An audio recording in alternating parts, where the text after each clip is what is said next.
దేవుడు మనతో మాట్లాడాలి అని ఆశపడినప్పుడు క్రిస్మస్ వర్తమానాన్ని సార్స్ కోవిడ్-2 ద్వారా కూడా మాట్లాడాలని ఆశపడతాడు. మీరు అనొచ్చు, అదేంటి క్రిస్మస్ మెసేజ్ దేవుడు చెప్పాలంటే సార్స్ కోవిడ్-2ని కూడా వాడుకుంటాడా, కరోనా వైరస్ని కూడా వాడుకుంటాడా? ఎస్. ఈరోజు మొదటి భాగంలో క్రిస్మస్ యొక్క ప్రాముఖ్యత, క్రిస్మస్ యొక్క ఉద్దేశం, యేసు ప్రభువారు జన్మించడానికి ప్రాముఖ్యమైన సువార్త రెండు కోణాల్లో మనం చూడబోతున్నాం. కరోనా వైరస్ కోణంలో, రెండో భాగంలో కోవిడ్-19 వ్యాక్సిన్ కోణంలో చూడబోతున్నాం. మనందరం ఎదురు చూస్తున్నాం. దేని కొరకు అండి? దేని కొరకు? కోవిడ్ వ్యాక్సిన్ ఎప్పుడు దొరుకుతుందా, ఎప్పుడు ఈ బాధలో నుండి మనం బయటపడతామని ఎంతో ముక్తకంఠంతో ఎదురు చూస్తున్నాం. మరి ఇట్లాంటి పరిస్థితుల్లో కరోనా వైరస్ ద్వారా కూడా దేవుడు మాట్లాడతాడా? దేవుడు మాట్లాడాలనుకుంటే గాడిద ద్వారా మాట్లాడతాడు, దేవుడు మాట్లాడాలనుకుంటే రాయి ద్వారా మాట్లాడతాడు, దేవుడు మాట్లాడాలనుకుంటే గాడిద ద్వారా మాట్లాడతాడు, దేవుడు పోషించాలనుకుంటే కాకి ద్వారా పోషిస్తాడు, దేవుడు కొన్నిసార్లు మాట్లాడాలనుకుంటే మూగ జీవుల ద్వారా కూడా మాట్లాడతాడు. ఆయన మాట్లాడాలనుకుంటే దేన్నైనా వాడుకుంటాడు. ముఖ్యంగా ఈరోజు మనందరితో మాట్లాడడానికి దేవుడు కరోనా వైరస్, అదే సందర్భంలో కరోనా వైరస్ కొరకు మనము పరిష్కారం కొరకు ఎదురు చూస్తున్న కోవిడ్-19 వ్యాక్సిన్, ఆ గుణలక్షణాలను దేవుడు ఈ క్రిస్మస్ శుభ సందర్భమున మనందరితో మాట్లాడాలి అని దేవుడు ఆశపడుతున్నాడు. మనందరికీ సుపరిచితము, యేసు ప్రభువారు జన్మించినప్పుడు యేసుక్రీస్తు ప్రభువారి గురించి ఏం పేరు పెట్టాలి అని తన తల్లితో, కన్య మరియతో దేవుడు మాట్లాడుతూ మత్తయి సువార్త 1వ అధ్యాయం 23వ వచనాన్ని జ్ఞాపకం చేస్తున్నాడు. ఏంటి? కన్యక గర్భవతి కుమారుని కంటుంది, అతనికి ఏం పేరు పెట్టాలి? మళ్ళీ ఒకసారి చూద్దాం రండి. మత్తయి సువార్త 1వ అధ్యాయం 23, 24 and 25 ఈ 3 వచనాలను మనం ఉత్తర ప్రత్యుత్తర రీతిగా చదువుకుందాం. అని ప్రభు తన ప్రవక్త ద్వారా పలికిన మాట నెరవేరినట్లు ఇదంతా జరిగెను. ఇమ్మానుయేలను పేరునకు భాషాంతరమున దేవుడు మనకు తోడని అర్థం. యోసేపు నిద్ర మేల్కొని ప్రభు దూత తనకు ఆజ్ఞాపించిన ప్రకారం చేసి తన భార్యను చేర్చుకొని ఆమె కుమారుని కను వరకు ఆమె నిరుకుండెను. అతడు ఆ కుమారునికి యేసు అను పేరు పెట్టెను. యేసు అను పేరు పెట్టెను. యేసు అనే పేరుకు అర్థం ఏంటి? 21వ వచనం అందరం కలిసి చదువుదాం. 21 ఆమె యొక్క కుమారుని కనును తన ప్రజలను వారి పాపముల నుండి ఆయనే రక్షించును గనక ఆయనకు యేసు అను పేరు పెట్టును. యేసు అనే పేరు ఎందుకు పెట్టబడును అంటే, యేసు అనగా ఆయన తన ప్రజలను వారి పాపము నుండి ఆయనే రక్షించును గనక ఆయనకు యేసు అని పేరు పెట్టబడింది. ప్రపంచ మానవాళిని పీడిస్తున్న కరోనా కంటే భయంకరమైన సమస్య ఏంది అంటే పాపపు సమస్య. ఈ పాపము ఏ భేదం లేదు, అందరూ పాపము చేసి దేవుడి నుంచి మహిమను పొందలేకపోతున్నారన్న మాట మన కళ్ళ ముందు కళ్ళ కట్టినట్టు ప్రస్తుత దినాల్లో కనిపిస్తుంది. ప్రతి వ్యక్తి పరిశుద్ధంగా జీవించాలని ఆశపడుతున్నాడు, కానీ ఈ జన్మతో వచ్చిన పాపానికి విరుగుడు పొందలేక, దాని మీద జయము పొందలేక చివరికి మానవుడు ఓడిపోయిన వాడై ఉన్నాడు. ప్రపంచానికి అతి భయంకరమైన సమస్య, ఆత్మలో ఒక శూన్యత కలిగించే సమస్య ఏది అంటే పాపపు సమస్య. బహుశా ఇన్ని సంవత్సరాలు ప్రవక్తలు ఎంత ఘోషించినా, పుణ్య గ్రంథాలు ఎన్ని చెప్పినా, వాక్పరిచర్యలు ఎన్ని జరిగినా, సువార్త వర్తమానాలు ఎన్ని జరిగినా ఈ పాపపు సమస్యను అర్థం చేసుకోవడానికి అంత సులభమయ్యేది కాదేమో. ఎందుకంటే మనందరం అనేవాళ్ళము, ఎవరో పాపం చేస్తే, ఆదాము పాపం చేస్తే మాకెలా వస్తుందండి, జన్మ పాపం ఎలా వస్తుంది, అయినా ఈ పాపం మాకుందని గ్యారంటీ ఏంది అని చాలా ప్రశ్నలు మానవాళి వేస్తూ ఉన్నారేమో బహుశా.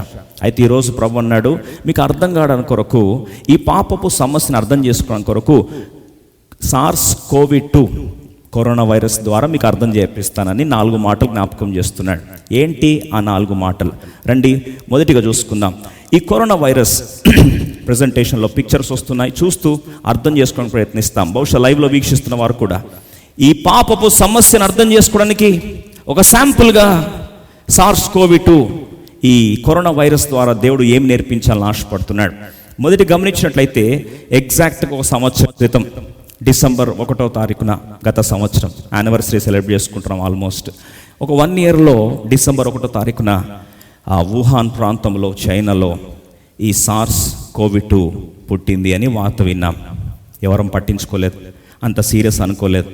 అది హ్యూమన్ ఎర్రరా, లేకపోతే న్యాచురల్ కలామిటా, మానవుడి యొక్క పొరపాట, లేకపోతే ప్రకృతి యొక్క పొరపాట, ఎలా వచ్చిందో మనకు అర్థం కాలేదు. ఇప్పుడు దాకా కూడా అర్థం కాలేదు. అయితే విషాదం ఏంటంటే అక్కడ పుట్టిన మొదటి సత్యం చూస్తే ఈ సార్స్ కోవిడ్ పుట్టిన రీతి, how it is born, cause and spread, అది ఎలా పుట్టింది, ఎలా వ్యాప్తి చెందింది అని ఆలోచిస్తే ఒక్కసారి నంబర్స్ చూడండి, స్క్రీన్లో కనిపిస్తూ ఉన్నాయి. 1వ తారీఖు డిసెంబర్ గత సంవత్సరం చైనాలో మొదటి కేసు చూశారు. ఎవరు అనుకున్నారండి భారతదేశానికి వస్తుందని? ఎవరు అనుకున్నారు ప్రపంచం అంతా వెళ్తుందని? అందరం అనుకున్నాం మేము సేఫ్, ఇండియా ఈజ్ సేఫ్ అనుకున్నామండి. పోయిన సంవత్సరం క్రిస్మస్ జరుపుకుంటున్నప్పుడు ఒక్కరన్నా ఆలోచించామా?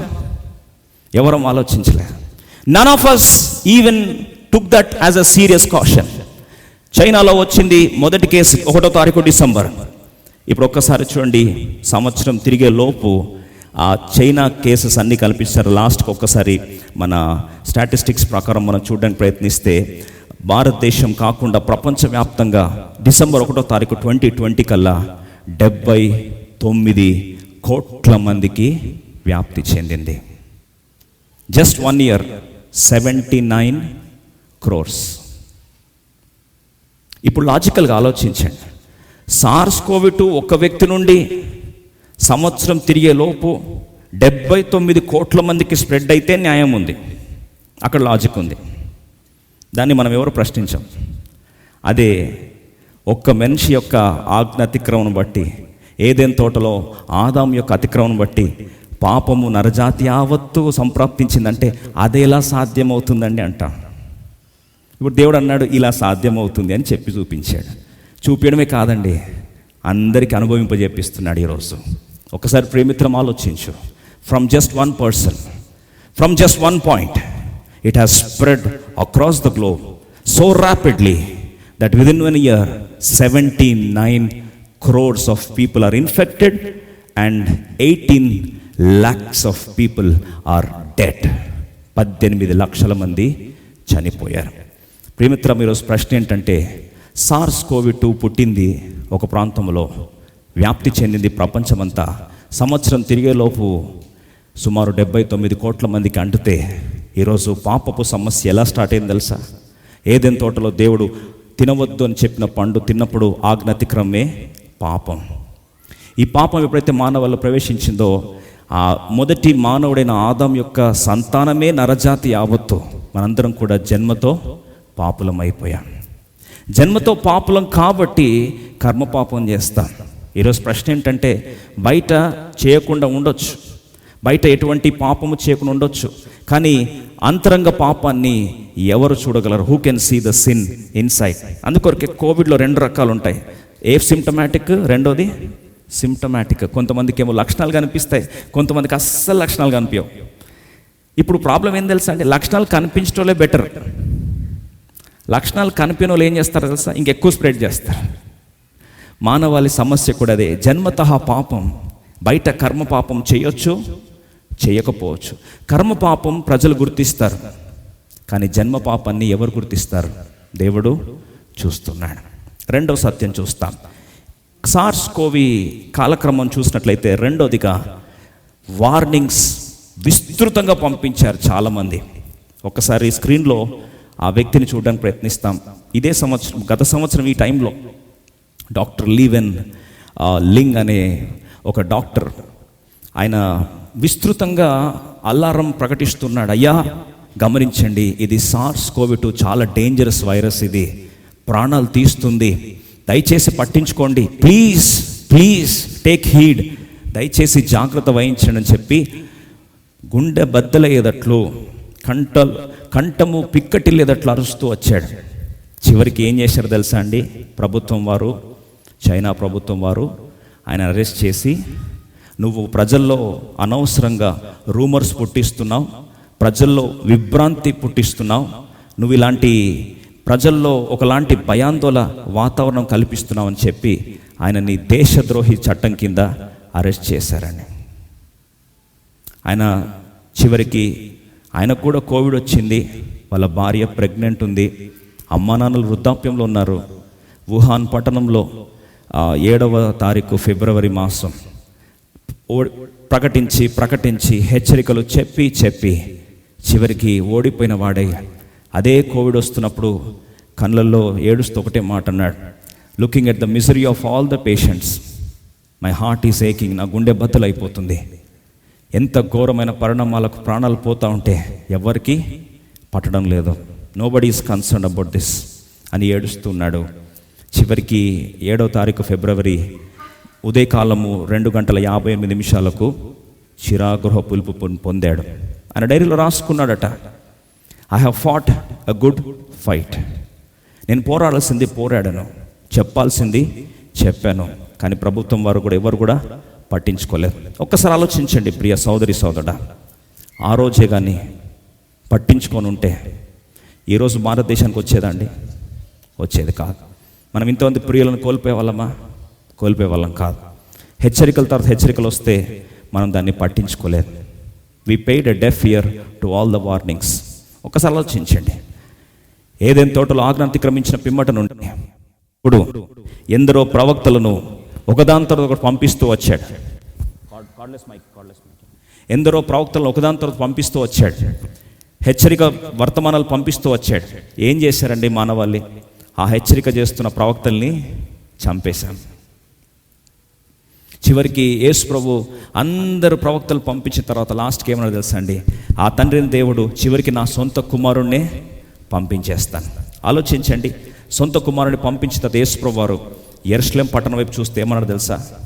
అయ్యో యెరూషలేమా, ప్రవక్తలను చంపుదానా, ఒక రాయి ఇంకో రాయి మీద నిలబడదు.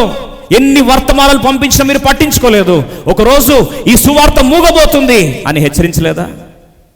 ఈరోజు విషాదం ఏంటంటే ఎన్ని హెచ్చరికలు చెప్పినా కానీ పట్టించుకొని మానవాళి. The same pattern you see in the SARS COVID virus, same also even the virus, the so called virus called sin. మొదటిగా పాపం యొక్క పుట్టుక, పాపం యొక్క వ్యాప్తి. రెండవది పాపం యొక్క హెచ్చరిక. ఇన్ని హెచ్చరికలు ప్రకటిస్తే కూడా మనం పట్టించుకోలేదు. ఇది కూడా పరిష్కారాన్ని ఇవ్వలేకపోయింది. మూడోది చూస్తాం కాన్సిక్వెన్సెస్ ఆఫ్ సార్స్ కోవిడ్-2. ఏంటండి పర్యవసానాలు? ఆలోచిస్తే ఈ యొక్క సార్స్ కోవిడ్-2 అనే ఒక వైరస్ మొత్తదిగా రెస్పిరేటరీ సిస్టమ్ని అటాక్ చేసింది కదా. ఊపిరి పీల్చుకోవడం కష్టం అయిపోయింది, ఊపిరితిత్తుల మీద దాడి చేసింది, రెస్పిరేటరీ కాంప్రమైజ్ అయ్యే పరిస్థితి కొన్నిసార్లు తీసుకొచ్చింది. ఇది తారాస్థాయికి వెళ్తే ప్రాణాలు కూడా పోయాయి. తర్వాత మిగతా సిస్టమ్స్ అంతా టార్గెట్ చేసింది. ఒక మాటలో చెప్పాలంటే ఇది దేని మీద ప్రభావం చూపించింది? దేని మీద ప్రభావం చూపించిందంటే మన ఊపిరితిత్తుల మీద, మనం పీల్చుకునే వాయువు మీద, మనం పీల్చుకునే ప్రక్రియ మీద దాడి చేసింది. రెస్పిరేటరీ సిస్టమ్ని అటాక్ చేసింది. తర్వాత మిగతా ప్రాంతాలన్నిటిని కూడా పాడు చేసింది. చివరికి మరణాన్ని మిగిల్చింది. ఒకసారి ఆలోచించండి, అంతటితో ఆగిపోయిందా? కేవలం ఫిజికల్ బాడీ మీద అటాక్ చేసి ఆగిపోయిందా? ఆగిపోలేదండి. తర్వాత వాణిజ్య రంగాన్ని పాడు చేసింది. తర్వాత మన ఆర్థిక వ్యవస్థని కూల్చేసింది. తర్వాత చెప్పరేంటి, మన ఉద్యోగాల్ని కూడా చివరికి శాలరీ కట్టు కూడా అనుమతించింది. అటు తర్వాత స్కూల్స్ బంద్ చేశాయి. అన్నీ మూస్తూ చివరికి చర్చిలను కూడా మూసేసింది. ఆలోచించండి, చిన్నదే, కంటికి కనిపించిందే, కానీ దాని ప్రభావం ఎంత విస్తృతంగా వ్యాపించిందంటే ఈరోజు ప్రపంచం అంతటినీ 7 నెలలు పాటు ఏం చేసిందండి? స్తంభింపజేసింది. The consequence of SARS CoV is very fatal, devastating. It's such an impacting virus that it has almost shattered the dreams of many people. సరే, మహా అంటే ఎంతమంది అండి? 79 కోట్ల మందిని ప్రభావితం చేసింది.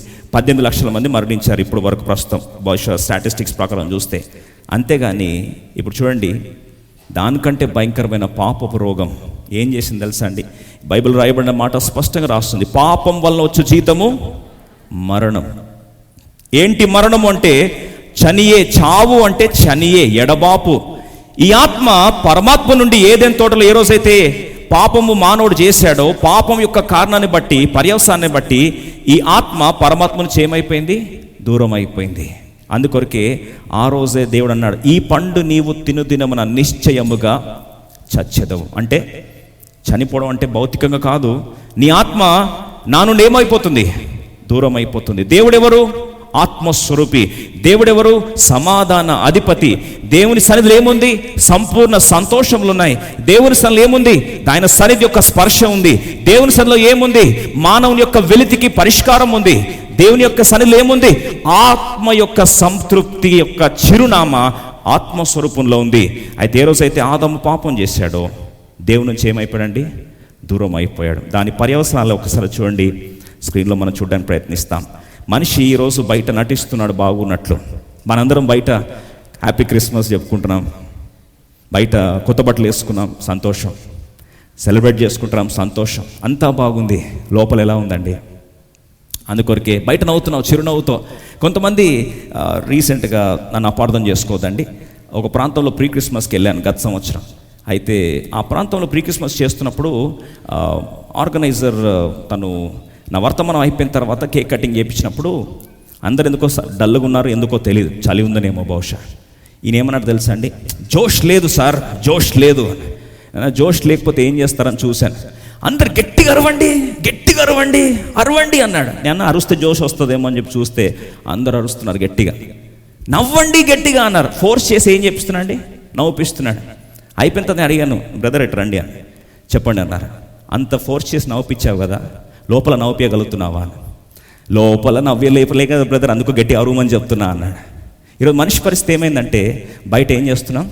నటిస్తున్నాం, లోపల బాధ, లోపల శూన్యత. ఆలోచించండి, వెయిన్ స్టేట్ యూనివర్సిటీ వారు రీసెర్చ్ చేశారు. ఆత్మహత్యలు చేసుకుంటాం వారిలో వాళ్ళు అనుకున్నారు, కామెడియన్స్ బాగా నవ్వుపిస్తారు కదా, అందరినీ చాలా నవ్వుపిస్తారు కదా, కాబట్టి కామెడియన్స్ ఎప్పుడు కూడా చాలా హ్యాపీగా ఉంటారు, వాళ్ళు ఎప్పుడు కూడా సూసైడ్ చేసుకోరు, వాళ్ళకి ఖచ్చితంగా సంతోషంగా ఉంటారని వారు అనుకొని భ్రమపడి, సరే రీసెర్చ్ చేసి చూద్దాము ఎంతమంది ఉన్నారు ఆత్మహత్యలు చేసుకుంటున్న వారిలో, కామెడియన్స్ ఎంతమంది ఉన్నారని చెప్పి రీసెర్చ్ చేశారు. చేస్తే బయటపడింది ఏం తెలుసా అండి? ఆల్మోస్ట్ 1.5%. ఏ ప్రొఫెషన్కి చెందినవారు తెలుసా? ఏ ప్రొఫెషన్ చెందిన వాళ్ళు తెలుసా అండి? కామెడియన్సే. అంటే అందరినీ నవ్వుపిస్తున్నారు కానీ లోపల వారికి నవ్వు లేదు.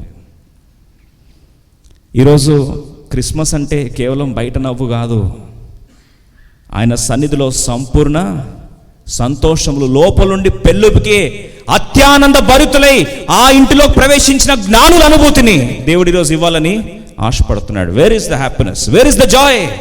You are laughing outside, the heart of hearts you are crying. బయట నవ్వుతున్నావు, లోపల ఏడుస్తున్నావు. బయట ఏమో అందరికి బాగున్నట్లు నటిస్తున్నావు, లోపల నీ శోకాన్ని దిగమింగుకుంటున్నావు. You are not able to express the pain outside, rather you are trying to morph it. నటిస్తున్నావు. ఈరోజు దాని కొరకైనా దేవుడు ఈ యొక్క క్రిస్మస్ని ఇచ్చింది. ఈరోజు క్రిస్మస్ అర్థాన్ని మరొకసారి జ్ఞాపకం చేస్తుంది ఈ SARS-CoV-2. ఆలోచించండి, సుమారు 1.5% సూసైడ్స్ అన్ని జరిగే టోటల్ స్టాటిస్టిక్స్ చూస్తే ఈ యొక్క కామెడియన్స్ అంటే వారేమో బయట నవ్వుపిస్తున్నారు, వారి హృదయంలోనే సంతోషం లేదు. ఈరోజు శరీరానికి నొప్పి ఏ విధంగా ఉందో, ఆత్మకు అపరాధ భావన చేత మానవుడు పీడించబడుతున్నాడు. పాపం యొక్క పర్యవసానాలు SARS-CoV-2 కంటే తీవ్రమైన రీతిలో కేవలము 18 లక్షల మందిని కాదండి, ప్రపంచాన్నే కుదిపేస్తుంది ఈ పాపపు పరిణామాలు. ఈరోజు విషాదం ఏంటంటే, ఒక చార్లీ చాప్లిన్, బహుశా మీ అందరికి తెలిసే ఉండొచ్చు. ఆ చార్లీ చాప్లిన్ ఏమన్నాడు తెలుసా అండి? I love to walk in rain. నాకు వర్షంలో నడవడం చాలా ఇష్టం. ఎందుకన్నాడు తెలుసా అండి? ఎందుకంటే నేను ఎక్కడ ఏడవలేని పరిస్థితి, కనీసం వర్షంలో ఏడుస్తే ఎవరికి కనపడదని. ఈరోజు మనిషి విషాద స్థితి ఇలా అయిపోయింది. ఇంకో మాటలో ముందుకెళ్తే, ఒక ఫిల్మ్ డైరెక్టర్ అండి, ఇంగ్లీష్ ఫిల్మ్ రైటర్, ఆయన ఏం చేశాడు తెలుసా అండి? అద్భుతమైన మూవీస్, చాలా సినిమాలు తీశాడు. తన పేరు జేమ్స్ వేల్. ఆ జేమ్స్ వేల్ ఏం చేశాడు తెలుసా అండి? ఒకరోజు ఏమైందో తెలియదు, మనిషి ఇక్కడ కూర్చున్న మనందరిలో కూడా, లైవ్లో వీక్షిస్తున్న వారు కూడా, ముఖ్యంగా ఈ కోవిడ్ తర్వాత అతి భయంకరమైన వికృత చేష్టల్లో ఉన్న సమస్య ఏం తెలుసా అండి? మీనింగ్లెస్నెస్, అర్ధరాహిత్యం. ఎందుకు బతుకుతున్నానో తెలియదు, ఎందుకు బ్రతకాలో అర్థం కాదు, బ్రతికి నేను ఏం చేయాలో తెలియదు, అసలు చచ్చిపోతే బాగుండని ఆలోచన రావా? ఈ వ్యక్తి ఎన్నో మూవీస్ తీశాడు, డైరెక్టర్గా స్క్రిప్ట్ రాశాడు. కానీ ఒకరోజు మే 29వ తారీఖున 1957 సంవత్సరం అందు ఆయన ఆత్మహత్య చేసుకోక మునుపు రాసిన ఆఖరి పదాలండి, చాలా బాధాకరం అనిపించింది. ఏమని రాశాడు తెలుసా? The future is just old age and illness and pain. I must have piece and this is the only way. భవిష్యత్ అంతా వృద్ధాప్యం, భవిష్యత్ అంతా అనారోగ్యం, భవిష్యత్ అంతా నొప్పే. నాకున్న ఏకైక పరిష్కారం ఏంటంటే ఆత్మహత్య చేసుకొని చచ్చిపోవాలి. నా జీవితానికి అర్థం లేనట్టు నాకు అనిపిస్తుంది. ఒక మాట చెప్పమంటారండి, గత దినాల్లో ఈ కోవిడ్ వచ్చిన తర్వాత చాలామంది ఆత్మహత్యల రేట్లు పెరిగిపోయిన తర్వాత దాన్ని కోవిడ్ డెత్ కింద కొంతమంది ప్రకటించారు, న్యాచురల్ డెత్ కింద కొంత ప్రకటించారు. అయితే వాస్తవంగా రీసెర్చ్లో తేలింది ఏంటంటే చాలామంది మరణించడం గల కారణం ఏం తెలుసా అండి? అర్ధరాహిత్యం, మీనింగ్లెస్నెస్. నా జీవితానికి అర్థం లేదండి, నేను బ్రతికి ఏం చేయాలి? చచ్చిపోతే బాగుండు కదా. ప్రియమిత్రమా, ఈరోజు ప్రశ్న అడుగుతా ఉన్నా, దాని కొరకైనా క్రిస్మస్ వచ్చింది? దాని కొరకైనా యేసు ప్రభు జన్మించింది? యేసు ప్రభు అన్న మాట ఏంటంటే నేను జీవమిచ్చుటకును అది సమృద్ధిగా ఇవ్వడానికి వచ్చాను. He has come to give life in abundance. He has come to give meaning for your life. The problem is sin has a devastating effect on all the parameters. ఆత్మీయమైన ప్రతి కోణములో ఈ పాపము విరుచుకుపడి మనల్ని అతలాకుతలం చేసింది. ప్రేమిత్రం, ఈరోజు ప్రశ్న ఏంటంటే, ఇప్పుడు సార్స్ కోవ్ యొక్క నాలుగో ఫీచర్ చూస్తాం, 4వ లక్షణం చూస్తాం. ఏంటండి? మనం సార్స్ కోవిడ్ని ఆపడానికి కొరకు ప్రభుత్వాలు ఏం చేశాయండి? ప్రభుత్వాలు లాక్డౌన్ అని పెట్టేశాయి. నేను ప్రశ్న అడుగుతున్నా, లాక్డౌన్ నిజంగా ఆపగలిగిందా? తాత్కాలికంగా కొద్దిగా పాజ్ పెట్టింది, కానీ పరిష్కారాన్ని మాత్రం ఇవ్వలేదండి. ఒక అద్భుతం సత్యం చెప్పాలని ఆశపడుతున్నా, పాపాన్ని ఆపడానికి కొరకు ప్రతి మతం ప్రయత్నిస్తుంది. Every religion tries to stop sin. Every religion condemn sin. ఏ మతమైన పాపాన్ని ఎంకరేజ్ చేస్తుందండి? ఏ మతం కూడా ఎంకరేజ్ చేయదండి. మీరు ఏ మతమని తీసుకోండి, ముక్త కంఠంతో చెప్పే సామాన్యమైన సత్యం ఏంటంటే, అయ్యో పాపం చేయదు, అయ్యో అపరాధం చేయదు, అయ్యో పాపం చేయదు, పాపం చేయదు, పాపం చేయదు, don't do this, do that, don't do this, do that, don't do this, do that. కాదంటారా అండి? ప్రతి మతం కూడా హద్దులు పెట్టేదే. ప్రతి మతం కూడా పాపం చేయకుండా ఆపడానికి కొరకు వర్తమానాలు చెప్పేవే. కానీ ప్రశ్న ఏంటంటే, పాపం ఆగిందా? ఆగలే. ఇంకో మాటలో చెప్పాలంటే, మన భారతదేశంలోని మతాలు మనకు ఎన్ని మతాలు ఉన్నాయో కూడా మనకు తెలియదు. ఇంతగా పాపాన్ని ఆపడానికి కొరకు ముఖ్యంగా దేవుని భయభక్తులు కలిగిన మన భారతదేశంలో ఇన్ని మతాలు ఉండి పాపాన్ని ఆపడానికి ప్రయత్నిస్తే నిజంగా పాపం ఆగిందా అండి? ఆగలేదు. సార్స్ కోవిడ్కి పాపానికి ఏం తేడా లేదు. ఎంత లాక్డౌన్లు పెట్టినా, ఎంతగా ప్రపంచాన్ని స్తంభింపజేసినా కరోనా వైరస్ మన గృహాల దాకా వచ్చేసింది. ఎలా వచ్చింది కూడా తెలియదు. అదే రీతిగా మానవాళి యొక్క పాపపు స్థితిని కట్టుదిట్టం చేయడానికి, లేదా ఇంకో మాటలో ఆపడానికి కొరకు అన్ని మతాలు ప్రయత్నించాయి. కానీ అన్ని మతాలు ఏమైనాయండి? ఓడిపోయాయి. విషాదం ఏంటంటే, ఈ మతాలన్నీ ఓడిపోగా మరి ఏం చేయగలిగాయి అంటే, తాత్కాలికంగా పాపము చేయకుండా కర్మ పాపాన్ని ఆపగలిగాయి, కానీ హృదయంలో ఉన్న జన్మ పాపాన్ని ఎవరు కూడా తీసివేయలేకపోయారు. ఇదే సమస్య మానవాళిది. The lockdowns and the quarantine could only pause the progression, but they could not stop once and for all. మరి ఇప్పుడు పరిష్కారం ఏందండి? మనందరం ఎదురు చూస్తున్న దేని కొరకండి? క్వారంటైన్ అయిపోయింది, ఇప్పుడు లాక్డౌన్ అయిపోయినాయి. ఇప్పుడు ఇంకో ఎన్ని లాక్డౌన్లు అండి? లాక్డౌన్ మీదనే విరక్తి వచ్చిందా లేదా? చెప్పండి, రాలేదండి? ఒకసారి చేతి చెప్పండి, ఎంతమందికి వచ్చింది విరక్తి చూద్దాం. వచ్చింది. ఏంటండి ఇంకెన్ని రోజులు లాక్డౌన్ అని? మన ఒక బ్రదర్ అంటా ఉన్నాడు, బ్రదర్ ఇంకొకసారి లాక్డౌన్ పెడితే నేను బండి బయటకు తీసుకెళ్ళి యాక్సిడెంట్ చేసి చచ్చిపోతాను అని అంత ఫ్రస్ట్రేట్ అయిపోతున్నాడు పాపం. ఏంటంటే ఇంక I have come to that uncontrollable limits. ఇంకా నా వల్ల కాదు, ఇంకోసారి లాక్డౌన్ పెట్టండి. ఇప్పుడు యూకే అంటున్నారు, అదంటున్నారు. పెట్టారంటే మాత్రం నేను బండి తీసుకొని బయటకు వెళ్ళి యాక్సిడెంట్ చేసి చచ్చిపోతాను అంటే లోపల lockdown cannot stop you. I'm right? ఈరోజు క్వారంటైన్ లాక్డౌన్ ఏ విధంగా అయితే సార్స్ కోవిడ్-2ని ఆపలేకపోయిందో, మానవాళికి ఎన్ని రూల్స్ పెట్టినా, ఎన్ని రెగ్యులేషన్స్ పెట్టినా అంతరంగ పాపాన్ని ఎవరు కూడా ఆపలేరండి. మరందరికి కావాల్సింది ఏంటి? వ్యాక్సిన్ కావాలి. ఆ వ్యాక్సిన్ ప్రవేశపెట్టిన దినమే క్రిస్మస్ దినం. That is the good news of Christmas. అది శుభవార్త, క్రిస్మస్ యొక్క శుభవార్త. మీరు అనొచ్చు, క్రిస్మస్ వ్యాక్సిన్ ప్రవేశపెట్టిందా అంటే సార్స్ కోవిడ్-2 కాదండి, పాపపు సమస్యకు పరిష్కారమే రక్షకుడు యేసు అనగా తన ప్రజలను వారి పాపము నుండి ఆయనే రక్షించును గనక ఆయనకు యేసు అని పేరు పెట్టబడింది. రండి, ఇప్పుడు వ్యాక్సిన్కి 4 ప్రాముఖ్యమైన లక్షణాలు ఉన్నాయి.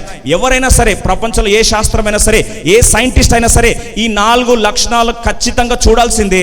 ఈరోజు ప్రస్తుతం ల్యాబొరేటరీలో ఒక్కొక్కరు శాస్త్రవేత్త పోటీ పడుతున్నారు. మా దేశం ముందుండాలి, మా దేశం ముందుండాలి, ఎలాగైనా సరే వ్యాక్సిన్ కనిపెట్టాలని. ఒక మాట చెప్పమంటారా? నిజమైన వ్యాక్సిన్ కనిపెట్టాలంటే SARS-CoV-2కి 4 లక్షణాలు ఉన్నాయి. వ్యాక్సిన్ కనిపెట్టాలంటే ఆ 4 లక్షణాలు త్వరగా చూద్దాం. నంబర్ 1, నిజంగా వ్యాక్సిన్ చూడాలి అని నిజంగా ఆశ ఉన్నట్లయితే ఈరోజు ప్రపంచానికి కావలసిన పరిష్కారాన్ని మన బైబిల్ గ్రంథంలో ఒకసారి చూసినట్లయితే లూకా సువార్త 1వ అధ్యాయం 2వ అధ్యాయం 10వ వచనంలో అద్భుతమైన సువార్త ఏంటండి? ఇదిగో, అయ్యో భయపడకుడి, ఫియర్ నాట్. ఈరోజు భయపడుతున్నావా?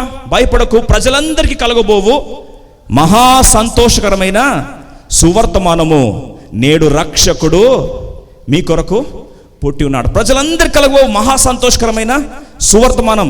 ఏంటా సువార్త, ఏంటా గుడ్ న్యూస్ అంటే, మరి ప్రజలందరి కొరకు, మీ కొరకు ఎవరు పుట్టారు?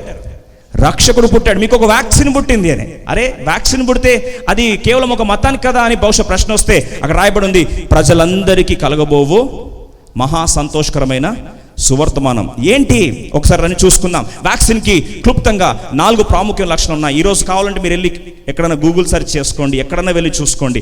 వ్యాక్సిన్ ఈరోజు పని చేయాలంటే ఖచ్చితంగా 4 లక్షణాలను అది నిర్వర్తించాలి. నంబర్ 1 స్క్రీన్లో చూద్దాం త్వరగా. మొదటిగా, వ్యాక్సిన్ తయారు చేస్తున్నప్పుడు గుర్తుపెట్టుకోండి, వ్యాక్సిన్ తయారు చేయాలంటే vaccine should be produce from the same organism. అంటే వైరస్లో ఉండే తయారు చేస్తారు వ్యాక్సిన్. అది ఆర్టిఫిషియల్గానే తయారు చేస్తారు, సింథటిక్గా తయారు చేస్తారు, వైరస్లో ఒక పార్టికల్ను తీసుకుంటారు, లేదా ఫేక్ వైరస్ అని క్రియేట్ చేస్తారు. కానీ అల్టిమేట్గా వైరస్లో నుండే తయారు చేస్తారు. ఆలోచించండి, వైరస్లో నుండి వ్యాక్సిన్ తయారవుతుందా? ఎస్, అదే సత్యం. ఈరోజు అద్భుతమైన సత్యం ఏంటంటే, వైరస్లోనే తయారవుతుంది, కానీ ఆ వైరస్కి విరులెన్స్ ఉండొద్దు. విరులెన్స్ అంటే రోగాన్ని కలిగించే, రోగాన్ని పుట్టించే లక్షణాలు దాంట్లో ఉండదు. Virulence is the disease causing capacity. Disease causing capacity కానీ తీసేస్తే ఆ వైరస్ ద్వారా ఏం తయారు చేస్తారండి? గట్టి చెప్పండి. వ్యాక్సిన్ తయారు చేస్తారు. ఈరోజు ప్రతి ల్యాబొరేటరీలో ఈ ప్రాంతంలోనే వర్క్ చేస్తున్నారు. వైరస్ లాంటి పార్టికల్ తీసుకున్నారు, దాని విరులెన్స్ అంతటిని తీసేస్తున్నారు, రోగాన్ని పుట్టించే కారణాన్ని తీసేసి దీన్నే తీసుకొని ఏం తయారు చేస్తున్నారు? వ్యాక్సిన్ తయారు చేస్తున్నారు. ప్రేమిత్రం, ఆలోచించు. ఈరోజు COVID-19 వ్యాక్సిన్ కొరకు ఎదురు చూస్తున్న ప్రపంచం అంతా కూడా ఈ యొక్క వైరస్ లాంటి పార్టికల్ని తయారు చేసి దాంట్లో రోగాన్ని కలిగించే కారణాలు తీసేసి దాన్ని వ్యాక్సిన్గా ప్రవేశపెట్టాలని ప్రయత్నిస్తున్నారు. అయితే అద్భుత సత్యం ఏంటంటే, ఇదే దృష్టాంతాన్ని దేవుడు పాత నిబంధనలో ఆల్రెడీ దేవుడు దాన్ని నెరవేర్చాడు. నెరవేర్చిన తర్వాత మనందరికీ సుపరిచితమైన సువార్త, యోహాను సువార్త 3వ అధ్యాయం 16వ వచనంలో మనందరికీ సుపరిచితమైన వచనం ఏంటంటే, అది దేవుడు లోకమును, గట్టి చెప్పండి, ఎంతో ప్రేమించాను. అయితే ఇంత ప్రేమించి ఏం చేశాడు? తన అద్వితీయ కుమారుడుగా పుట్టిన వాని యందు విశ్వాసం ఉంచి ప్రతివాడు నశింపక నిత్య జీవం పొందినట్టు ఆయనను అనుగ్రహించి. మరి ఇంతగా దేవుడు ప్రేమించి కుమారుని అనుగ్రహిస్తున్నప్పుడు సాక్షాత్తు యేసు ప్రభువారు ఏమన్నాడు తెలుసా అండి? వ్యాక్సిన్ గురించి కొన్ని లక్షణాలు దేవుడు చెప్పాడు. ఆలోచించండి, యేసు ప్రభువారు ఏదో కట్టుకథలు చెప్పేవాడు కాదండి. Everything is scientific.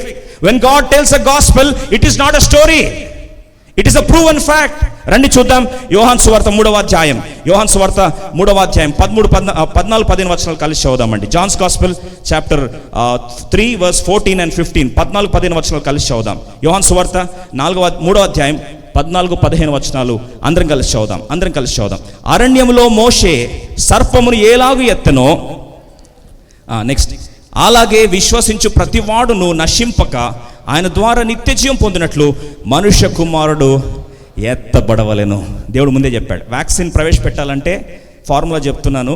ఏంటి ఫార్ములా అంటే, అరణ్యంలో, బాగా వినండి, అరణ్యంలో ఇశ్రాయేల్ ప్రజలను తీసుకొని బయటకు వస్తున్నప్పుడు మోషే ఏ విధంగా అయితే ఇత్తడి సర్పాన్ని పైకెత్తాడో అదే రీతిలో ఎవరు ఎత్తబడాలంట? గట్టి చెప్పండి. మనుష్య కుమారుడు అంటే యేసు ప్రభువారు కూడా అదే రీతిలో ఏం కావాలి? పైకెత్తబడాలి. ఒకసారి స్క్రీన్లో చూడండి. లెఫ్ట్ సైడ్లో చూస్తే ఆ అరణ్యంలో ఎప్పుడైతే ఇశ్రాయేల్ ప్రజలు అడ్డం తిరిగేసరికి తాపకరమైన సర్పములను దేవుడు పంపించాడు, తీర్పులాగా, జడ్జిమెంట్ లాగా. ఎప్పుడైతే తాపసర్కమైన సర్పములు వచ్చాయో, బాగా వినండి, సేమ్ COVID-19 ఎలా అయితే విలేతాండం ఆడుతుందో అరణ్యంలో కూడా అదే పరిస్థితి వారికి తలెత్తింది. ఏం జరిగింది తెలుసా అండి? ఒక సర్పం వచ్చి కాటేసింది. ఒక వ్యక్తి నురుగులు కక్కుతున్నాడు. ఇప్పుడు నురుగులు కక్కుతా ఉంటే ఈ వ్యక్తిని వైద్య సహాయం కొరకు తీసుకెళ్లాలని చెప్పి ఇంకొక వ్యక్తి ఆ వ్యక్తిని తీసుకొని వెళ్తా ఉంటే ఆ వ్యక్తిని కూడా చేంజ్ చేసింది, కాటేసింది.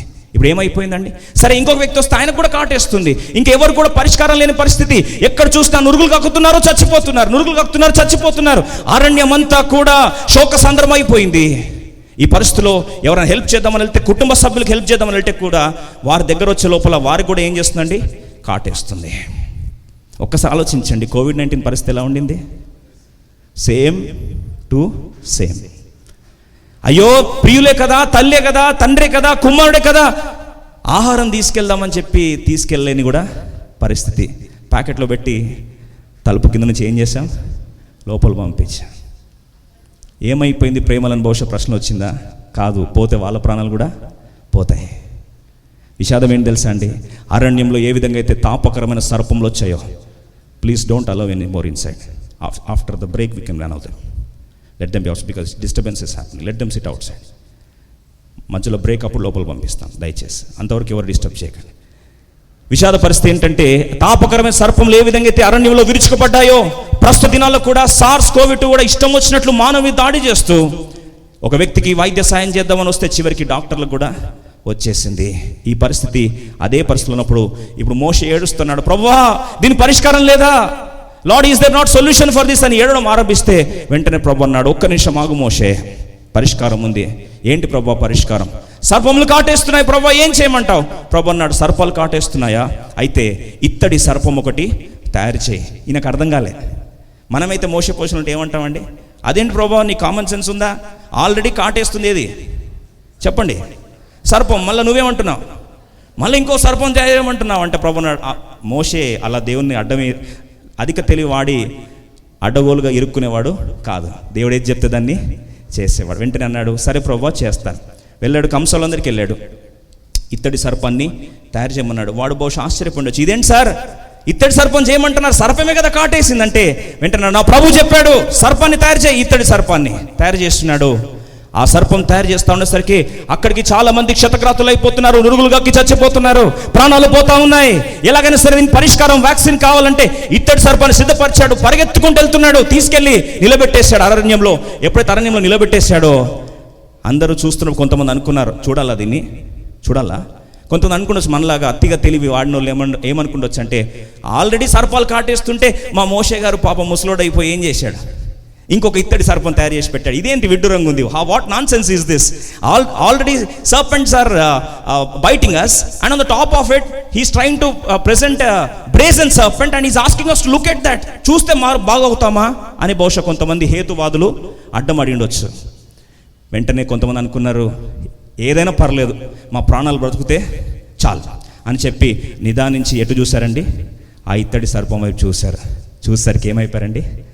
స్వస్థత పొందారు. ఒకడు స్వస్థత పొందేసరికి పక్క వాళ్ళు కూడా, అదేంటి నురుగులు ఆగిపోయాయి, అదేంటి బాగైపోతున్నాడు, ఇంతవరకు గిలగిల కొట్టుకున్నాడు, బాగైపోతున్నాడు సరికి అందరు చూడడం స్టార్ట్ చేశారు. అరణ్యంలో అందరూ ఏమయ్యారండి? స్వస్థత పొందారు. అప్పుడు అనుకున్నారు అందరూ, ఇదేదో దేవుడు ఉత్తగా ఆపిచ్చాడేమో అని. కాదు మిత్రమా, తిరిగి యేసు ప్రభువారు కాలం సంపూర్ణమైనప్పుడు క్రిస్మస్ దినమందు తిరిగి ఈ భూలోకానికి వచ్చిన తర్వాత యోహాను సువార్తలో మొదటి సువార్త చెప్తూ ఏమన్నా తెలుసా అండి? మనుష్య కుమారుని కూడా ఏ విధంగా అయితే మోషే ఇత్తడి సర్పాన్ని అరణ్యంలో పైకెత్తాడో, మనుష్య కుమారుడు కూడా ఒక రోజు ఎత్తబడతాడు. దాని కొరకు ఈ లోకానికి వచ్చాడు. దేవుడు లోకం ఎంతో ప్రేమించెను కాగా తన అద్వితీయ కుమారుని యందు విశ్వాసం ఉంచేవాడు నశింపక నిత్య జీవం పొందినట్లు ఆ కుమారుణ్ణి అనుగ్రహించాడు. యేసు ప్రభువు ఎందుకు వచ్చాడంటే, వ్యాక్సిన్ మనం చూసాం, vaccine should be made from the same organism but without virulence. ఇంకో మాటలో చెప్పాలంటే, పాపానికి పరిష్కారం రావాలి అంటే మనం ప్రవేశపెట్టే పాపమునకు వ్యాక్సిన్ కూడా ఎలా ఉండాలంటే పాపముగా చేయబడాలి. ఇప్పుడు సర్పానికి పరిష్కారం ఏదండి? సర్పమే. కానీ ఈ సర్పమేమో కాటేసింది, చంపింది, కానీ ఆ సర్పమేమో కాపాడింది. మీరు అనొచ్చు, సర్పము ఇదేమో కాటేసింది, అదేమో కాపాడింది అంటే ట్విస్ట్ ఏం తెలుసా అండి? ఈ సర్పము ఏదైతే పరిష్కారం ఇస్తుందో ఆ సర్పముగా చేయబడింది, కానీ అది వాస్తవమైన సర్పము కాదు. సో ఆల్సో అదే రీతిగా మనకు రక్షణ నిమిత్తమై ఏ వ్యాక్సిన్ అయితే పాపానికి పరిష్కారముగా పరమ తండ్రి ప్రవేశపెట్టాలని ఆశపడ్డాడో ఈ క్రిస్మస్ పర్వదినమందు, ఆ ప్రవేశపెట్టబడే ఆ యొక్క వ్యాక్సిన్ అయిన రక్షకుడైన యేసు ప్రభువారు కూడా పాప శరీర ఆకారములోకి రావాలి, కానీ పాపం ఉండొద్దు. అర్థమైన వాళ్ళు చేయొద్దండి ఒకసారి. వండర్ఫుల్. పాప శరీర ఆకారంలో రావాలి, కానీ పాపము ఉండకూడదు. ఇప్పుడు ఆలోచించండి, పాప శరీర ఆకారం రావాలి, కండిషన్ ఫుల్ఫిల్ అవ్వాలి. ఎందుకంటే సర్పము కూడా ఈ యొక్క కాటేసిన ఇత్తడి సర్పం కూడా కాటేసిన సర్పము యొక్క ఆకారంలోనే ఉంది, కానీ ఆ వాస్తవమైన సర్పము కాటేసినప్పుడు విషం వచ్చింది. ఈ సర్పంలో విషము ఉండకూడదు. మరి విషం ఉండకూడదు అంటే ఏం చేయాలి? ఇప్పుడు సెకండ్ కండిషన్కి వస్తాం. చూడండి, ఒక్కసారి మనం తయారు చేయబోయే వ్యాక్సిన్ రెండోది ప్రాముఖ్యమైన సత్యం ఏంటంటే, ఒకసారి గమనించండి, vaccine should not be contaminated at all. ఇంకో మాట చూడాలని ఆశపడితే, it should be preserved in a sterile container. ఆలోచించండి, స్పట్నిక్ కానీ లేకపోతే ఫైజర్ వ్యాక్సిన్ కానీ ఎలా ట్రాన్స్పోర్ట్ చేస్తున్నా ఒకసారి చూడండి. అంత ఖరీదైన వ్యాక్సిన్ తయారు చేసిన తర్వాత దాన్ని ఎయిర్ టైట్ కంపార్ట్మెంట్లో ఎక్కడ కూడా ఆ యొక్క కంటైనర్ స్టెరిలిటీ కాంప్రమైజ్ కాకుండా దాన్ని ప్రాపర్గా ప్యాక్ చేసి పంపిస్తున్నారండి. ఎట్లా పడితే హ్యాండిల్ చేస్తే ఆ వ్యాక్సిన్ ఏమవుతుంది? పాడైపోతుంది. It should B properly packed, it should not be contaminated. Secondly, it should be in a sterile vessel. ఇంకో మాటలో చెప్పాలంటే, ఈ పాపముగా చేయబడే మానవ ఆకారంలో ప్రవేశపెట్టబడే దేవుడు ఎలా పుట్టాలి అంటే, స్త్రీ పురుషుల కలయికతో పుడితే తాను కూడా పాప అయిపోతాడు. కాబట్టి ఎలా పుట్టాలి అంటే, కన్యక గర్భంలో జన్మించాలి. ఆ కన్యక గర్భంలో జన్మించాలి అంటే ప్రవక్తలందరూ కూడా ఘోషించారు, పాపానికి పరిష్కారం కావాలి అంటే కన్యక గర్భంలో జన్మించాలి, ఆయన పేరు ఇమ్మానుయేల్ అని పేరు పెట్టాలని యెషయా గ్రంథము 7వ అధ్యాయం 14వ వచనం, 9వ అధ్యాయంలో ఎక్కడ చూసినా సరే, మీకా భక్తుడు ఎక్కడ చూసినా సరే కన్యక గర్భంలో జన్మించాలని ముందే ప్రవక్తలందరూ కూడా ఘోషించారు. మానవాళి పాపానికి పరిష్కారము కన్యక గర్భంలో పుట్టిన ఇమ్మానుయేలు దేవుడే ఇస్తాడు అని ముందే ప్రకటించబడింది. అయితే కాలం సంపూర్ణమైంది. ఒకరోజు దేవుడు ఆ దినాన్ని ఏర్పరచుకున్నాడు. ఆ దినమే క్రిస్మస్ దినం. ఎవరు జన్మించారండి? యేసు ప్రభువారు ఈ వ్యాక్సిన్గా జన్మించాడు. ఎవరి గర్భంలో? కన్యక గర్భంలో జన్మించాడు. ఆయన కానీ స్త్రీ పురుషుల కలయికతో జన్మిస్తే యేసు ప్రభువారు మన పాప విముక్తి ఇవ్వలేడు. అందుకొరకే కన్యక గర్భంలో జన్మించి ప్రభువారు నాలో పాపం ఉన్నదని మీరు ప్రూవ్ చేయగలరా, రుజువు చేయగలరా? Can you prove that I have sin? విషాదం ఏం చెప్పమంటారండి? ప్రపంచంలో అందరూ యేసు ప్రభు పాపం ఉందని ప్రూవ్ చేయాలని ట్రై చేశారు, కానీ అద్భుతంగా 5 ప్రాంతాల్లో రికార్డ్ అయింది యేసు ప్రభు పాపం లేదని. పిలాతు తీర్పిస్తున్నాడు, ఈయన నిరపరాధి అన్నాడు. పిలాతు భార్య వచ్చనింది, అయ్యా ఈ నీతిమంతునితో పెట్టుకోకు, ఆయనలో ఏ పాపం లేదని చెప్పి ముందే చెప్పి చేయి కడుక్కోమని చెప్పింది. మూడోదిగా, ఏ వ్యక్తి అయితే నేరారోపణ చేశాడో ఇస్కరియోతు యూదా కూడా ఏం చేశాడు తెలుసా అండి? చచ్చిపోతున్నప్పుడు, అయ్యా నేను నిరపరాధి రక్తాన్ని అప్పగించానని చెప్పి ఆత్మ చేసుకొని ఆయన కూడా సర్టిఫికేట్ రాశాడు, ఈయనలో ఏ పాపం లేదని. 4 చెప్పమంటారా? రోమా శతాధిపతి ఏ రోజైతే యేసు ప్రభువుని సిలువేస్తున్నాడు అన్నాడు, ఈయనలో ఏ పాపము లేదండి, నీతిమంతుడినా. సరే, సాక్ష్యము ఆలోచించండి. ఎవరైనా ఒకరు అరెస్ట్ అయితే పక్కన క్రిమినల్ని అడగాలి, ఈయన తప్పు చేశాడా లేదా అంటే వాళ్ళు అంటారు శాడిజంకి, తప్పు చేయకపోయినా చాలా ఎక్కువ చేశాడు తెలుసా అంటారు. కానీ యేసు ప్రభు పక్కన నేరస్తుడు, యేసు ప్రభు పక్కన దొంగ ఏలాడుతూ ఏమన్నాడు తెలుసా అండి? అయ్యా ఈయనలో ఏ పాపం లేదు. You know, Lord Jesus Christ, he was born and he was made as sin, but he never committed any sin. పాపము చేయలేదు. ఇది అద్భుతమైన సత్యం. మూడో సత్యం చూస్తాం. వ్యాక్సిన్ తయారు చేసినప్పుడు ఈ ప్రాముఖ్యమైన మూడో సత్యాన్ని గమనించండి. వ్యాక్సిన్ తయారు చేశారు, ఇప్పుడు ఆల్రెడీ ఫైజర్ వ్యాక్సిన్ తయారు చేశారు, ఎఫికసీ ట్రయల్స్ కూడా ఆల్మోస్ట్ జరిగాయి. ఇప్పుడు ఆలోచించండి, మూడో సత్యం చూసినట్లయితే వ్యాక్సిన్ విచ్ ఈస్ ప్రిపేర్డ్, మూడో సత్యం చూసినట్లయితే should get in to the system that got affected. బాగా వినండి, వ్యాక్సిన్ని తయారు చేశారు అనుకుందాం. ఒక చిన్న ఎగ్జాంపుల్ చెప్తాను. అమెరికాలో తయారు చేశారు. ఇప్పుడు అమెరికాలో తయారు చేసినప్పుడు మనం అందరికీ కోవిడ్ ఇక్కడ వచ్చి మనం ఇక్కడ బాధపడుతున్నాం. మనం బాధపడుతుంటే వ్యాక్సిన్ అక్కడ నుంచి మనకు పనిచేస్తుందా? చెప్పండి, పనిచేయదు. అది వ్యాక్సిన్ ఎక్కడ రావాలి? ఇండియాకి రావాలి. వచ్చిన తర్వాత మనం ఏం చేయాలి? ఇంజెక్షనో వ్యాక్సినో లేకపోతే డ్రాప్సో ట్యాబ్లెటో ఏదో రూపాన మన సిస్టమ్ ఎక్కడైతే SARS-CoV-2 వైరస్ వచ్చిందో ఆ సిస్టంలోకి ఏం కావాలి? ఎంటర్ అవ్వాలి. ఎంటర్ కాకుండా పని చేయమంటే మనకి ఇక్కడ ఎక్కలేని ధర్మ సందేహం, యేసు ప్రభు అక్కడ పుట్టాడు అక్కడే ఉండండి మాకు అవసరం లేదులే అంటాం కొన్నిసార్లు. అదే పరిష్కార మార్గం ఫైజర్ వస్తుంది అనుకోండి, పర్లేదండి ఇవ్వండి అని చెప్పి నేను ఏం చేస్తాను? ముందుకు వస్తాను. ఈరోజు సమస్య ఏం తెలుసా అండి? If a vaccine has to work, it has to get in to the system that got affected. ఒక మాటలో చెప్పాలంటే క్రిస్మస్ ఎన్ని సంవత్సరాలు జరుపుకున్నా నీకు పనికిరాదు. యేసు ప్రభువు ఆత్మస్వరూపమైన దేవుడు ఈరోజు నీ ఆత్మలో ప్రవేశించి ఇమ్మానుయేలు దేవుడుగా నీ హృదయంలో జన్మించి రక్షకునిగా నీ పాపములు పరిష్కరించి క్షమాపణ దయచేసేంత వరకు ఈ వ్యాక్సిన్ నీ జీవితంలో పనిచేయదండి. Today the problem is vaccine దగ్గర దాకా వస్తాం, వ్యాక్సిన్ పట్టుకొని చాలా బాగుంది వ్యాక్సిన్, యేసుప్రభు చాలా అద్భుతాలు చేస్తారంట, యేసుప్రభు పాపాలను క్షమిస్తాడట. ఇప్పుడు కొంతమంది పాటలు కూడా ఎలా రాస్తున్నారు, పాటలు కూడా ఏమని, యేసుప్రభు పాపాలు క్షమిస్తాడట, యేసుప్రభు లోకానికి వచ్చాడట. అట కాదండి, చరిత్ర సత్యం ఇది. ఏమని, క్రీస్తు పూర్వం, క్రీస్తు శకం చరిత్ర ఆధారాలుగా, శాస్త్రీయ ఆధారాలుగా యేసుప్రభు వారు పాపులను క్షమించడానికి వచ్చాడు ఈ లోకానికి. ఆ యేసుప్రభు వారు ఈరోజు కార్చిన రక్తం ప్రతి పాపను మనల్ని కడిగి పవిత్రంగా చేస్తుంది. మూడో సత్యం ఏంటంటే, vaccine should get in to the system that got affected. Unless it gets in to the system it will not work. ఈరోజు నీ హృదయంలో యేసుప్రభు వారు ప్రవేశించేంత వరకు నిజ క్రిస్మస్ సంబరాలు జరగవు. ఎలా సంబరాలు జరుగుతాయి, రెండో వార్త మనం వింటాం. అద్భుతమైన నీ జీవితాన్ని మార్చే సంబరం నిజంగా నీకు కావాలని ఆశ ఉంటే, నిజమైన ఆ యొక్క ప్రశ్నలకు జవాబు కావాలని ఆశ ఉంటే రెండో వర్తమానంలో పరిష్కారాలను చూస్తాం. ప్రశ్న ఏంటంటే, ఈరోజు కోవిడ్ వ్యాక్సిన్ ప్రవేశపెట్టిన తర్వాత మూడవది అది నీ సిస్టంలోకి ప్రవేశపెట్టబడాలి. లేదు అంటే అది నీకు పని చేయదు. ప్రేమిత్రమా, ఈరోజు ప్రభువారు ప్రకటన గ్రంథం 3వ అధ్యాయం 20వ వచనం రాస్తూ అంటాడు, ఇదిగో నేను తలుపు ఎదుట నిల్చుండి తట్టుచున్నాను, ఎవరైనా నా స్వరం విని తలుపు తీసినట్లయితే నేనేం చేస్తాను, అతడితో సహవాసం చేస్తాను. I want to dyne with you, I want to సప్ విత్ యూ.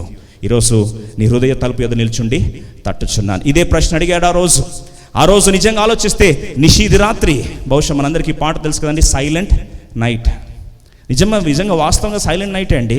ఎందుకు తెలుసా, ఆ రోజు యోసేపు అలాగే మరియమ్మ కన్యక గర్భంలో ధరించిన యేసుప్రభు వారిని చూలాలి భరిస్తూ వచ్చి, అయ్యా మాకు దయచేసి స్థలం ఇవ్వండి అని సత్రము యజమానుని ఎన్నిసార్లు అడిగినా సరే he was just trying to say no, లేదండి స్థలము లేదు.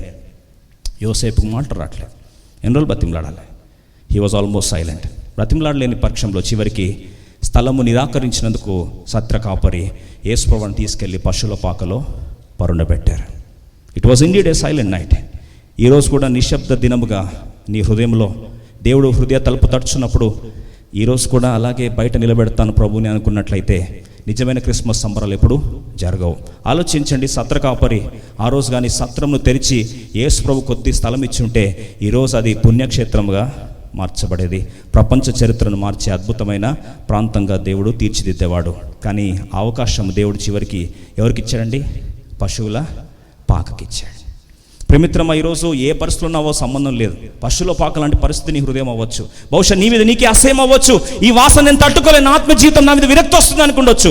కానీ ప్రభుకు స్థలం ఇస్తే నీ జీవితాన్ని మార్చే కార్యం ఎవరు చేస్తారండి, ఆ రక్షకుడైన యేసు ప్రభువారు చేస్తాడు. ఆఖరిగా చూస్తాం, ఈ వ్యాక్సిన్ నిజంగా పనిచేయాలంటే last thing important feature for any vaccine is it should B declared, it should be published, efficacy should be declared. ఇంకో మాటలో చెప్పాలంటే ఈ వ్యాక్సిన్ డిక్లేర్ చేస్తూ ఇది 93% ప్రభావం చూపించిందని ప్రకటించగలగాలి. ఒకసారి ఆలోచిస్తే ఫైజర్ వ్యాక్సిన్కి almost if I'm not wrong 90 to 93 efficacy rate ఉన్నట్టుంది. I don't know exact figures, but declaration జరగాలి.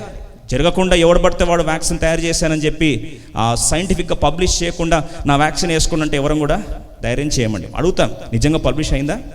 పబ్లిష్ అయితే ఎఫికసీ ఎంతండి, ఎంత ప్రభావం ఉంది?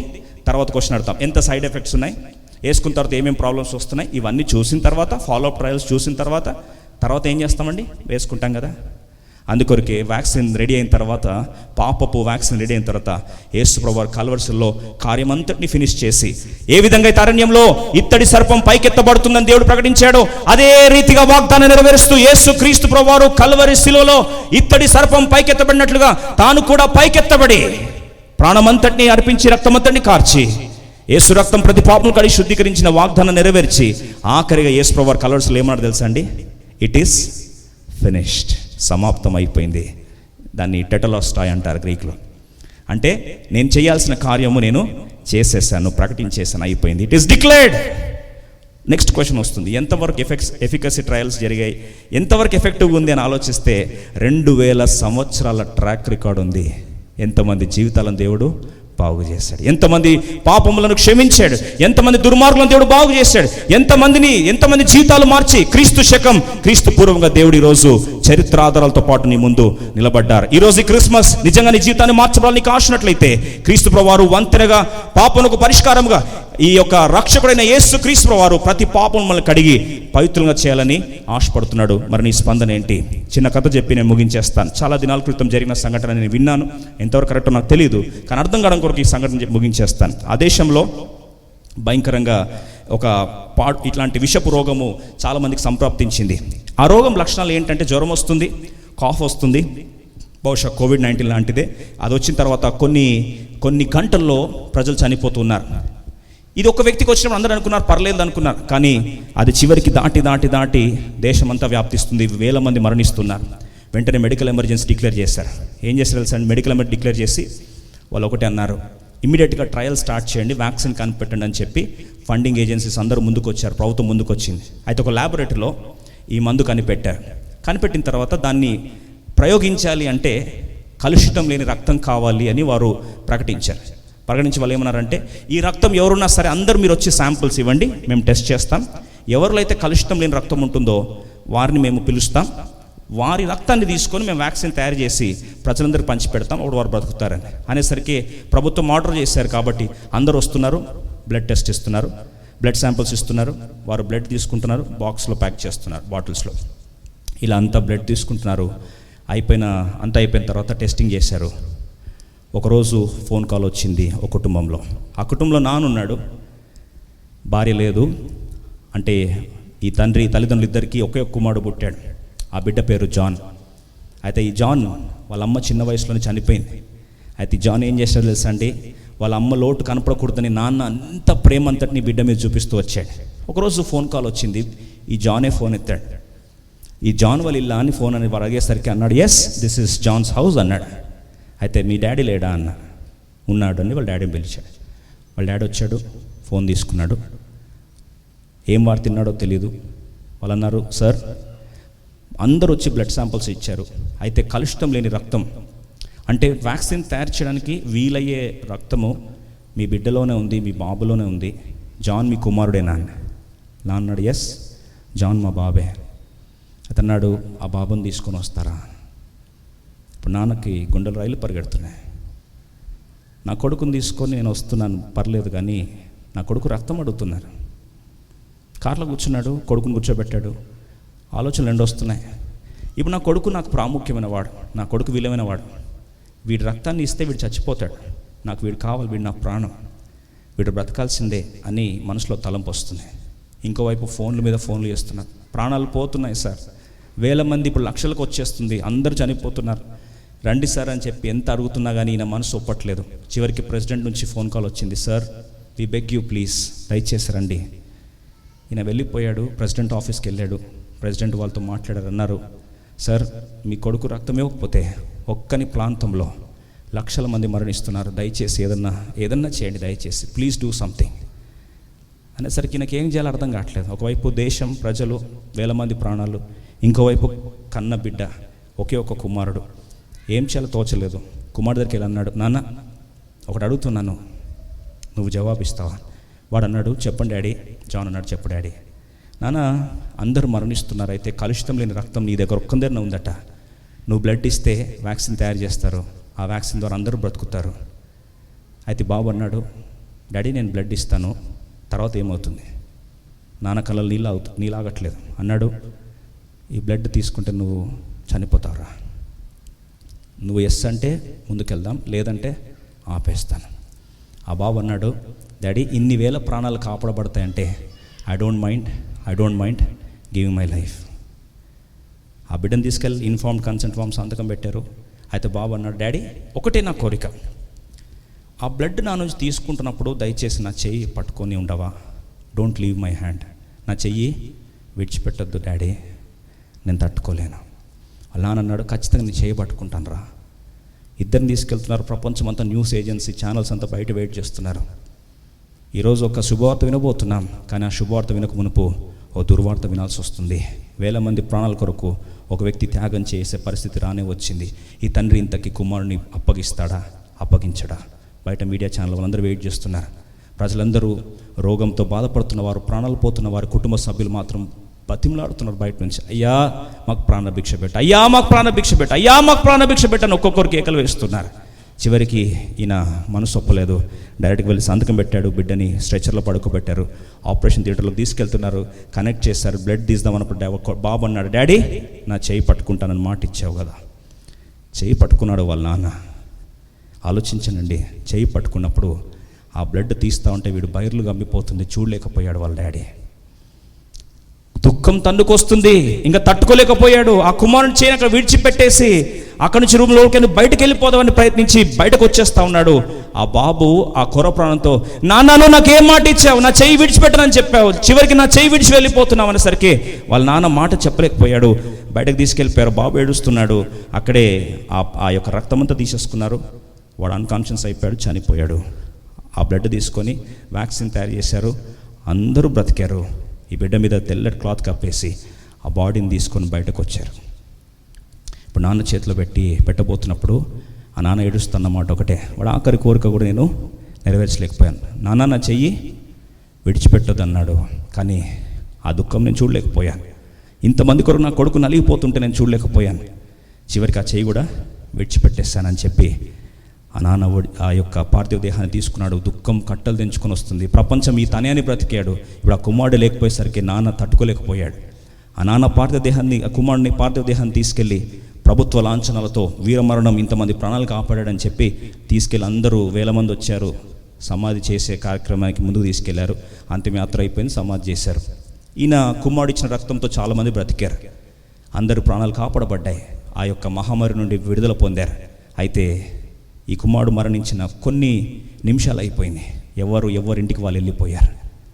అయిపోయిన తర్వాత ఒకరోజు సన్మానం చేస్తామని ఆ కుమారుని యొక్క త్యాగం చేసిన ఆ యొక్క దినాన్ని జ్ఞాపకం చేసుకుంటూ సన్మానం చేస్తామని ప్రభుత్వం వారు గౌరవ మర్యాదతో సన్మానం చేస్తామని డేట్ డిక్లేర్ చేసి అందరు రండి అని చెప్తే ఆ రోజు ఈయన సంతోషంగా వెళ్తున్నాడు. నాన్న ఏమని తెలుసా అండి, నా కుమారుడు ఇంతమందికి ఏం చేశాడు, ప్రాణభిక్ష పెట్టాడు కాబట్టి ఎంతమంది వస్తారో, రుణం పెట్టుకోవడానికి కొరకు ఎంతమంది వస్తారో అని చెప్పి ఎంతో ఆశతో వెళ్ళి ప్రాంగణంకి వెళ్ళి చూస్తే ప్రాంగణం అంతా బోసిపోయిందట. ఆ తండ్రి గుండె పగిలిపోయింది. ప్రెసిడెంట్ నామకే వాస్తే ఆయన ఆనర్ చేయడం కొరకు శాలువ కప్పుదామని చెప్పి రండి, ఇప్పుడు మనందరి ప్రాణభిక్ష పెట్టిన ఆ కుమారుని యొక్క తండ్రి మనకు త్యాగం చేశాడు. ఆ కుమారుణ్ణి ఆయన ప్రేమను జ్ఞాపకం చేసుకుందామని చెప్పి పిలిపించి ఆయన సన్మానం చేయబోతే ఆయన అన్నాడట, నాకు ఈ విషపూరితమైన సన్మానం నాకు వద్దు. ప్రాణాలు బ్రతుకుతున్నప్పుడు నా సొంత కుమారుని ఇచ్చేసాను కదా, వాడు ఏడుస్తున్నప్పుడు చివరి ఆఖరి కోరిక నేను నెరవేర్చలేకపోయాను. నా చేయి విడిచిపెట్టొద్దంటే నేను చేయి కూడా విడిచిపెట్టేశాను. ఇంత చేస్తే కనీసం రుణం పెట్టుకోవడానికి ఒక్కడు కూడా ముందుకి రాలేదు. I don't want this honour, నాకు ఈ సన్మానమే అవసరం లేదు అని చెప్పి గుండెలు పగిన వాడే దిగి వెళ్ళిపోయాడు. బహుశా ఎందుకు చెప్తున్నాను ఈ మాట అంటే, ఈరోజు మానవాళి యొక్క పాప ప్రాయశ్చిత్తార్థమై రక్తం చిందించకుండా పాప క్షమాపణ లేదు కనుక ఆ పరలోకపు తండ్రి తన ఏకైక కుమారుని యేసుప్రభువు వారిని కలర్స్లో ఏం చేశాడండి, అప్పగించేశాడు. యేసుప్రభువు ఆఖరి ఏమన్నా తెలుసా, నా దేవా ఏల నా చెయ్యి విడిచితివి, why have you left me, why have you forsaken me. ఈరోజు అంతా ఏడుస్తుంటే కూడా పరలోకపు తండ్రి ఎందుకు చేయి పట్టుకోలేకపోయాడు తెలుసా?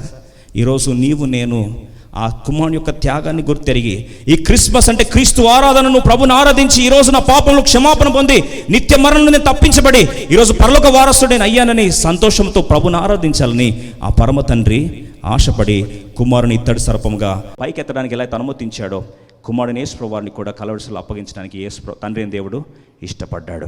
ఈరోజు మన స్పందన ఏంటి? ఉన్న ప్రాంతంలో దయచేసి కళ్ళు మూసుకుందాం. ప్రేమల పరలోకపు తండ్రి, ఈ శుభ సందర్భమందు, క్రిస్మస్ శుభ సందర్భమందు SARS-CoV-2 వైరస్ ద్వారా పాపం యొక్క తీవ్రతను జ్ఞాపకం చేశారు. కోవిడ్ వ్యాక్సిన్ యొక్క లక్షణాల ద్వారా నిజమైన రక్షణ కార్యం చేయడానికి యేసు ప్రభువారు రక్షకుడు అనే సత్యాన్ని పరిచయం చేశారు. ఇది అనుభవిస్తే నిజమైన రక్షణ ఆనందం మా సొంతం అవుతుంది, పరిష్కారం మా సొంతం అవుతుంది, పాపంలోకి విరుగుడు మా సొంతం అవుతుంది. మరొకసారి జ్ఞాపకం చేసిన వందనాలు చెల్లిస్తూ, ప్రియ బిడ్డలు ఎవరైతే యథార్థముగా నేను పాపిని అని ఒప్పుకొని క్రీస్తు ప్రభువారు ఆ పాపమునకు వ్యాక్సిన్ ప్రవేశపెట్టాడు, యేసు రక్తం ప్రతి పాపం కడిగి శుద్ధీకరించునని ఎవరైతే విశ్వాసంతో నమ్ముచున్నారో ప్రభువా, బాహాటముగా గుర్తుగా చేయి పైకి చూపించిన ప్రతి ఒక్కరి పేరు జీవగ్రంథంలో మీరే రాయుమని కోరుచున్నాం. ముద్రించండి, నిజమైన క్రిస్మస్ అనుభూతిగా మార్చండి.